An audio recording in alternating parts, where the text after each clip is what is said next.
Hi guys, welcome. Today I want to talk to you about your top three. That's not three, is it? That's three. This is two. Okay, 3 expenses when you're coming to Ghana. Okay, first of all, I want to apologize if my personality is not so upbeat today. Yesterday, I was literally going. I was really sick yesterday, but I didn't want to miss out on a video, so I decided to record a video anyway. So I'm going to try and be as upbeat as possible, but literally, I am so weak from throwing up for like the whole day yesterday. I'm so weak, but anyway, the show must always go on, right? Okay, so anyway, straight into it. Number 1, your first expense when coming to Ghana is going to be accommodation. Okay, as I've said, if you've watched some of my older videos, I have told you before that usually accommodation you pay for 1 year or 2 year in advance. Some places will take actually the law is supposed to be 6 months in advance, but nobody listens to that here, and usually people will ask for 1 year or 2 year upfront before allowing you to rent their property. There are a few places now that will allow you to do month to month, but they are very few and far between, so you won't get many of them at all. So if you're looking for that, it's going to be quite difficult. So don't hedge all your bets on that. Oh my gosh, that was so hard to say. It really was. But anyway, so here are a few tips for you. So if you're looking for accommodation, you do not need to rent right in the middle of where the hustle and bustle of Accra is. You can rent a property, a really nice property, just outside, so you don't need to spend loads and loads of money. A while back, I did a tour of the house that we used to live in Ashale, which is probably heading from East Legon, is probably about 15 or so minutes, and our rent there was a 4-bedroom house with an outside house part as well, which we call a boys' quarters. It was really nice, big outside space that we paid 1,500 Ghana cedis for a month, which was at the time it was under $500 a month, which was really good, because if we wanted to rent at the time in East Legon, we couldn't have afforded it because it was just way beyond our pocket. And even if we had found a place for that same $500 worth of money, it would have been a much smaller space. We wouldn't have had the things we had while we were in Botre, basically. So that is a tip for you. You do not need to rent right in the hub of where everything happens. You do not need to rent in the airport residential. You do not need to rent in East Legon. You do not need to rent in Osu. But if you really want to rent in those areas, you have a couple of options. You can rent and share a house with someone. There are lots of people doing that now. So you can do house shares if you're a single person. That's fine. Or there are some apartments that you can find in some of those backstreet places where you could probably rent for $500 if you're a single person, or it's just you and your wife perhaps. That, you know, it's going to be an apartment. It's an apartment. So you can do that.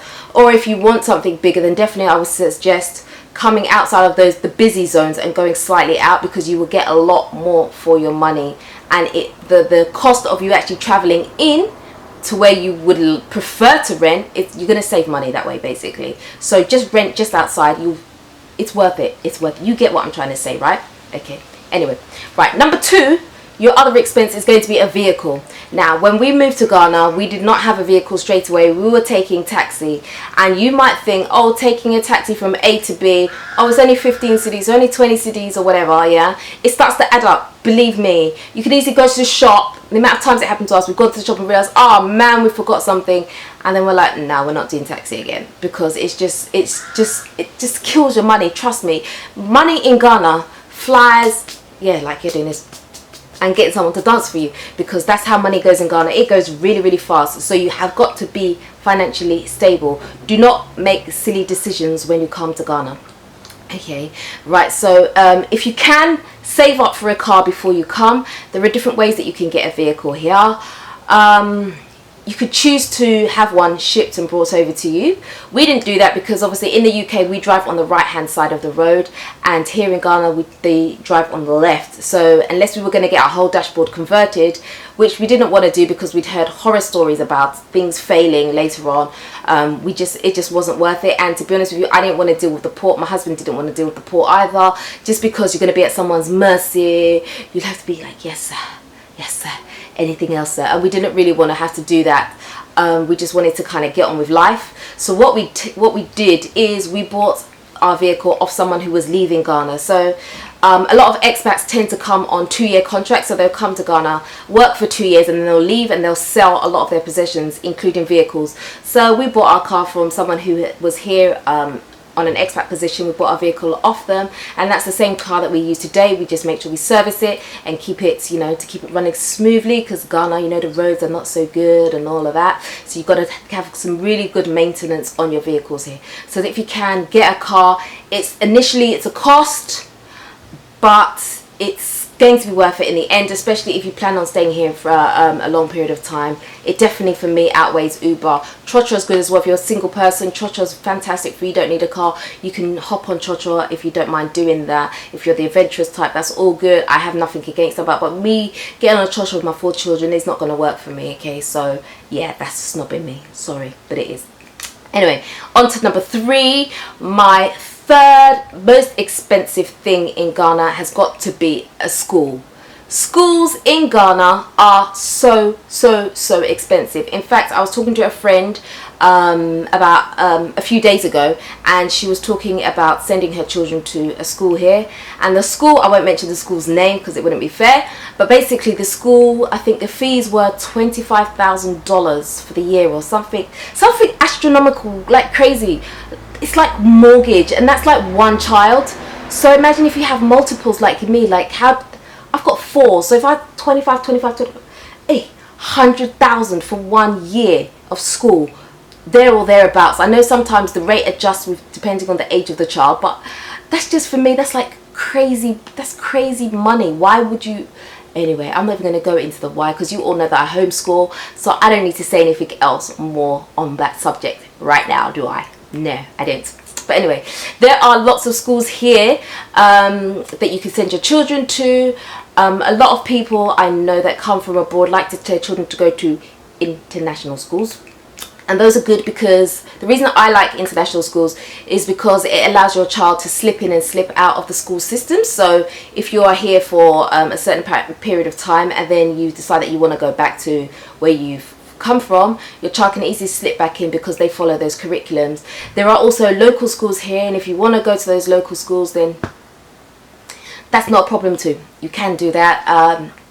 Just, you know, make sure you regularly check in with your child that, you know, they're learning what you want them to be learning, what you think they should be learning. So, you know, just, you can look for a good school here. It's not a problem. There are a few of them around. There are actually now some more affordable schools coming up in Ghana as well, which are not like $25,000, which is horrific. There are some that are slightly cheaper, but again, like I say, if you have multiples, it can be quite a burden. Okay, so just make sure you're prepared anyway for those top 3 things. Make sure you're prepared for those, because those are things that can trip you up. Okay, so when you're coming to Ghana, don't lose all senses when it comes to the financial side of being in Ghana, because seriously, you don't want to end up having to say, okay, I've got to go back to wherever I'm from, because we can't afford to live in Ghana. You can afford to live in Ghana if you don't make certain mistakes. So I'm just letting you know. Okay. Anyway, that's more or less what I've got to say. Thank you so much to those of you guys who have already decided to support me on Patreon.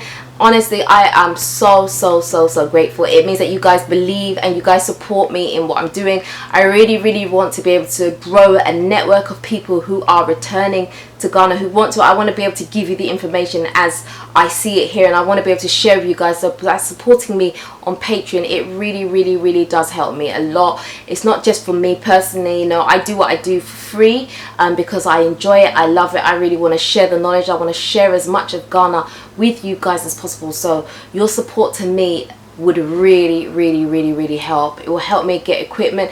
It will help me be able to video in more locations. It will help me to be able to get someone to actually video me as I move around, because I can't do that holding the camera myself and video it's quite difficult. But basically, thank you anyway for those that have supported. If you haven't yet supported, please head over to Patreon and do so.